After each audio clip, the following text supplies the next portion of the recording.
Pour la partie organisation, ça prend plus de temps pour se préparer, pour anticiper les choses. Mis à part les traitements médicaux qui sont tout de même assez conséquents, au-delà de ça, le plus important, je pense, c'est l'hygiène de vie.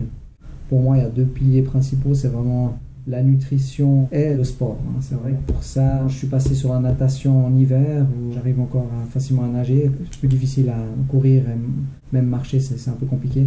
Et depuis maintenant 2 ans, j'ai le GoTrike, donc le vélo 3 roues, qui est vraiment génial pour garder l'autonomie et puis avoir la possibilité de découvrir des beaux paysages, et puis pas d'être bloqué dans son appartement, dans sa chaise. Avec le GoTrike, ça permet un gros plus pour mon équilibre physique et psychique, parce que en fait, quand on est en entraînement et en se donnant, on est fatigué en fin de journée et puis on dort mieux. Donc, l'être humain en général, il est fait pour bouger. Mon expérience personnelle, c'est que si tu manges bien, ça va déjà t'aider. Puis si tu as une activité physique en plus, c'est vraiment le meilleur moyen pour évacuer des choses qui ne sont pas désirables dans le corps, mais que tu ne peux pas forcément le ressentir. Pour la sclérose en plaques, le vélo électrique, c'est vraiment génial parce que c'est stable. C'est 3 roues, donc il n'y a pas de risque de chute ou autre. J'ai vécu ça dans le passé avec le pied qui force sur la pédale et puis hop, on finit sur le flanc. Donc en termes de sécurité, c'est top. Mes bras, typiquement, je ne suis pas à 100%, j'ai quand même des petites faiblesses. Mais entre l'assistance électrique plus la possibilité d'utiliser et les jambes et les bras, dans le cas de la sclérose en plaques, c'est vraiment un plus pour pouvoir tout simplement d'avancer, de savourer l'instant. S'il y a une petite pente, je peux monter la puissance du moteur, puis ça va m'aider.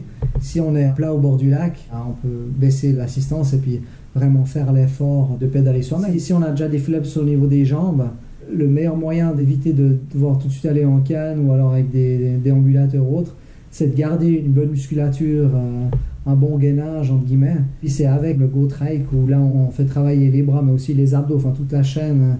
De là au pied, tout le corps travaille, donc c'est top. Et en plus, c'est que c'est un mouvement naturel qui génère une mémoire. On parle de plasticité cérébrale dans la sclérose en plaques. C'est-à-dire que ton cerveau, il va se souvenir de certains efforts avec le mouvement et autres. On crée une forme d'harmonie dans le corps qui va diminuer les symptômes puis qui va aider à prévenir une dégradation. Certainement le médicament le plus efficace, en tout cas dans le cas de la sclérose en plaques, mais ça dans d'autres maladies, c'est le GoTrike. Ou non, le GoTrike, mais au-delà de ça, l'effort est vraiment très important. C'est une manière de s'aérer, non, mais c'est comme ça justement quand la fatigue cérébrale, que ce soit professionnelle ou autre, s'évacue parce qu'elle se transforme en fatigue physique. Puis ensuite, la fatigue physique, elle se transforme en bon gros dodo parce qu'on est fatigué. Et puis le cerveau se régénère. Tu vois, c'est un peu cyclique comme ça. Puis le lendemain, tu te sens bien. Donc c'est un équilibre important, quoi. Il est pliable, donc on peut le mettre dans un véhicule. Je peux faire des sorties en famille, ma femme et 2 garçons, pour garder une activité, c'est vraiment top. Si j'avais pas le GoTrike, ce serait compliqué, parce qu'un vélo standard, je peux pas tenir dessus en termes d'équilibre. Comme je disais, on a été faire le tour du lac de Morat l'année passée, c'est génial.